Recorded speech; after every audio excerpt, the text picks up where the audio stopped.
ஆறாந்த ஊருக்கு வடகிழக்கு பகுதியில் உள்ள ஒரு தோட்டம். ஏறக்குறைய 20 ஏக்கர் நிலம். ஒரே ஒரு கிணறு இருக்குது.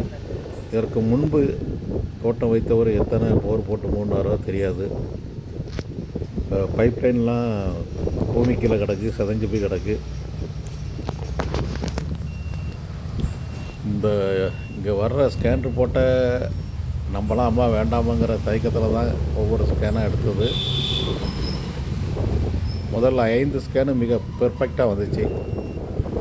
அந்த ஏரியாவுடைய ஜியாலஜி, அதாவது சார்னகிட்டுங்கிற கடினப்பாறை, அந்த பாறை அமைப்புக்கு ஏற்ற மாதிரி மிக சரியான ரிப்போர்ட் வந்தது.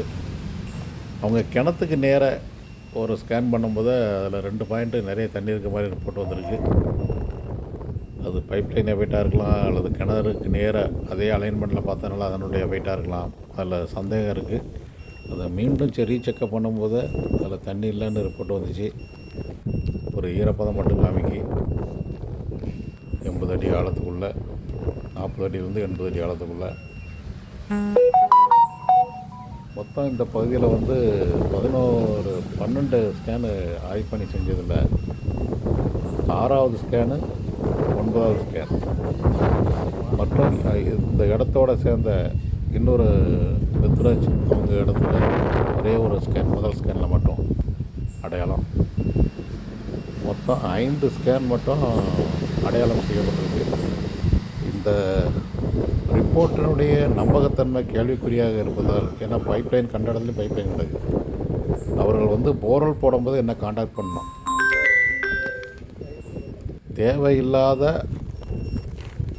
தேவையில்லாத இடத்துல நம்ம தேவையில்லாத ஆழமாக பொருள் போட்டுறக்கூடாது. அதுக்காக தண்ணி இருக்கிற இடத்த சந்தேகப்பட்டு அதை நம்ம விட்டுட்டும் போக முடியாது. தண்ணீர் தேவை அவங்களுக்கு. அதனால் தேர்வு செய்த இடத்துல அவர்கள் போரல் போடும்போது என்ன காண்டாக்ட் பண்ணணும், இல்லை 60-80 அடிக்குள்ளே தண்ணி வந்துட்டுனா அவங்க தொடர்ந்து போரல் போடலாம். இது 2வது ஆய்வு பணிக்கு வந்துருக்க இடம் பத்மநேரி களக்காடு பகுதி. எல்லாருக்கும் தண்ணீர் நிறைய வேண்டும் அப்படிங்கிற ஆசை மட்டும் இருக்குது. ஆனால் அதற்குண்டான தகுதி அந்த நிலத்தில் இருக்கா இல்லையாங்கிறத நான் சொல்கிறத முழுமையாக காதில் யாரும் வாங்கிறதே கிடையாது. ஒரு இடம் அடையாளம் பண்ணியிருக்கோம்னா அந்த ஸ்கேன் பண்ண இடம், அந்த 4 ஸ்கேனில் உள்ள சிறப்பான ஒரு இடத்த அடையாளம் வச்சுருக்கு, அவ்வளோதான். அதில் அந்த இடத்துல அவர்கள் ஆசைப்படி, அவர்கள் எதிர்பார்ப்பப்படி நிறைய தண்ணி எதிர்பார்க்கக்கூடாது. அது முழுமையாக நான் என்ன சொல்ல வரதுங்கிறத உணர்ந்து அதுக்கேற்ற மாதிரி போர் போடணும். அட்லீஸ்ட் போரல் போடும்போதாவது என்ன தொடர்பு கொள்ளணும்.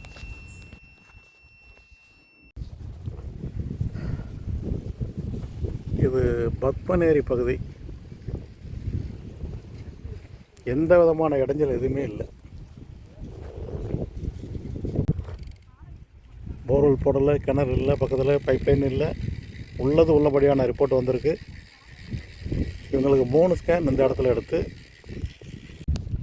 இந்த வெர்ஜின் லேண்டுங்கிறது இதுதான். இது வரைக்கும் விவசாயம் பண்ணலை, போர்வெல் போடலை, கிணறு அமைக்கலை, பைப்லைன் இல்லை, எதுவுமே இல்லை. எந்த இடைஞ்சலும் இல்லாத இடம். 3 ஸ்கேனும் பெர்ஃபெக்டாக வந்திருக்கு. உள்ளபடியான ரிசல்ட் வந்திருக்கு. அதில் 3வது ஸ்கேனில் உள்ள அடையாளம் பெஸ்ட்டு, அதுதான் ஃபஸ்ட்டு சாய்ஸு. 2வது ஸ்கேனில் உள்ள அடையாளம் செகண்ட் சாய்ஸு. 1வது ஸ்கேனில் பாயிண்ட் அடையாளம் வரல. இது 80 மீட்டருங்கிற அடையாளம் வந்திருக்கு. 80 அடியிலேருந்து அதிகப்படி 260 அடிக்குள்ளே இதில் வாட்டர் பாடி இருக்குது. அதாவது நிலத்தடி நீர் வழங்குறது எல்லா சீசன்லேயும் ஒரே மாதிரி இருக்காது. சீசனுக்கு தக்கபடி மாறிட்டே இருக்கும். இது லீன் பீரியட். லீன் பீரியட்னு ஆரம்பம். லீன் பீரியட்னு என்னது, வறட்சியினுடைய தொடக்க காலம். இன்னும் இதுக்கு அடுத்த வறட்சி இருக்குது. ஆகஸ்ட்டு, செப்டம்பர், அக்டோபர் 20ஆம் தேதி வரைக்கும் நமக்கு ஒர்ஸ்ட்டு பீரியட். வாட்டர் லெவலெல்லாம் கீழே காணாமல் போகக்கூடிய காலகட்டம் அந்த அக்டோபர் 20ஆம் தேதி வரைக்கும். இப்போ இருக்கிற தண்ணி செப்டம்பர்லேயே அக்டோபரில் கண்டிப்பாக இருக்காது. இதோட குறைவாக தான் இருக்கும். ஆனால் இப்போ இருக்கிற தண்ணி ஜனவரி மாதத்தில் அதிகமாக இருக்கும். நவம்பர், டிசம்பர், ஜனவரியில் ரொம்ப அதிகமாக இருக்கும். ஸோ எந்த போரையும் இந்த தண்ணி அதில் வர வச்சு இதுதான் நிலையானது, நிரந்தரமானதுன்னு நினைக்காதீங்க. உலகத்தில் எதுவுமே நிரந்தரம் கிடையாது, நிலையானது கிடையாது, மாறிக்கிட்டே தான் இருக்கும். நிலத்தடி நீர் வளம் கண்டிப்பாக மாறும். நம்ம மழை அளவை பொறுத்து, நம்ம எடுக்கிற அளவை பொறுத்து மாறிக்கிட்டே இருக்கும்.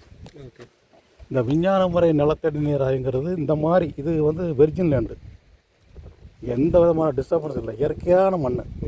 நம்ம போர் போடலை, கிணறு விடலை, பைப் லைன் கிடையாது, பக்கத்தில் செப்டி டேங்க் இல்லை, தண்ணி தொட்டி இல்லை, எதுவுமே இல்லை. அதனால் கரெக்டான உள்ளது என்ன ரிப்போர்ட் அதை கொடுத்துருக்கு. நீங்கள் போர்வெல் போடும்போதே பார்க்கலாம், 80 அடிக்கு கீழே 260 அடிக்குள்ளே ரிசல்ட். நீங்கள் போர்வெல் போடும்போது கண்டிப்பாக என்ன கான்டாக்ட் பண்ணுங்கள். ஏன்னா போர்வெலை பற்றி உங்களுக்கு தெரியாது, ஏன்னா சில பேருக்கு அது புரிய தெரியாது. நீங்கள் போர்வெல் போடுங்கன்னு சொன்ன உடனே சரி தண்ணி பொத்துட்டு வந்துடும்னு நினச்சிருப்பாங்க. அது வந்து கொஞ்சம் மீடியமான தண்ணி வரக்கூடிய இடம் வந்து அளவு வந்து வித்தியாசப்படும். 80 அடியில் வந்துட்டுனா அதுதான் ஒரு மட்டம், அதுக்கு கீழே போடுறதுக்குள்ள நீங்கள் ஸ்டோரேஜ் தான். 80 அடியிலே தண்ணி வந்துட்டுனா கூட ஒரு 100 அடி போட்டு 150 அடி போட்டு நிப்பாட்டிக்காங்க, 400 அடி போடணும் அவசியம் கிடையாது. ஓகே, இது நம்ம பழஞ்செட்டிக்குளம் பஞ்சாயத்தா? பாளையஞ்செட்டிக்குளம் பஞ்சாயத்து, பாத்திமா நகர் ஏ காலனி. போர்வெல்லே போடலை. அந்த தூரத்தில் தெரிகிறது நம்ம இல்லை, அது மேலப்பாட்டம் மலை உச்சியில் போர் போட்டாலும் தண்ணி வரும். அந்த ஊர் மேலப்பாட்டம் ஊருக்குள்ளே போட்டால் தண்ணி வராது, ஏன்னா அது சீனிக்கல் பாறை. அந்த பாறையில் அவ்வளோ தண்ணி வரும். உச்சியில் போட்டால் தண்ணி வரும். ஊருக்கு போகிற அந்த ஊருக்குள்ளே போடுங்க, அந்த ரோட்டில் கோரி எடுத்துக்காங்க இல்லையா, கோரி இருக்குல்ல, கருங்கல் பாறை. இதுலேயே ஒரு கோரி உண்டு சார் முன்னாடி. இந்த முள்ளு இருக்குல்ல, இந்த முள்ளுக்கு அந்த பக்கம் அந்த காம்பவுண்ட் சேர் சுற்றி அந்த வீடு இருக்கலாம் கோரி. எங்கே கோரி எடுக்காங்க? கடினப்பாறை இருக்கிற இடத்துல கோரி எடுப்பாங்க. இந்த இடமும் கடினப்பாறையாக தான் வரும். பாருங்கள், ரிப்போர்ட் கொஞ்சம் 10 நிமிஷத்தில் வந்துடும் பாருங்கள்.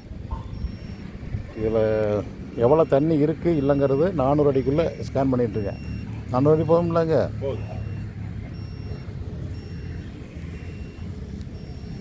இந்த ஏரியாவில் பாறையமைப்பு வடமேற்கு தென்கிழக்கில் இருக்கும். இப்போ நம்ம உள்ள கேட்டுனதுக்குள்ளே போனால் கிழக்கு மேற்கு கொஞ்சம் மாறிடும்.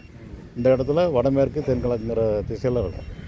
நான் படிக்கிற காலங்கள்லாம் இந்த பென்சிலுக்கு வெளியே அந்த கார் நிற்க வருங்க, இந்த சர்க்கிள் போகிறாங்க அந்த கல்வெட்டாங்களே மோடி தான் பிளாட் போட்டுருக்காங்களா? இப்போ தண்ணி எப்படி? தண்ணி சரியான தண்ணி அந்த விட்டுலாம், சரியான தண்ணியா? கல்வெட்டாங்களே மூடினதில் கிடக்கு போல தண்ணி. ஆமாம், இதெல்லாம் அதெல்லாம் தண்ணி நல்ல தண்ணி, இதெல்லாம் தண்ணி நல்லா ஒரு சரியாக. சரி, பார்ப்போம் ரிப்போர்ட் என்ன சொல்லுதுன்னு பார்ப்போம். வர இந்த சைட்டில் வேலை செய்யறதுக்கு தண்ணி. சரி சரி.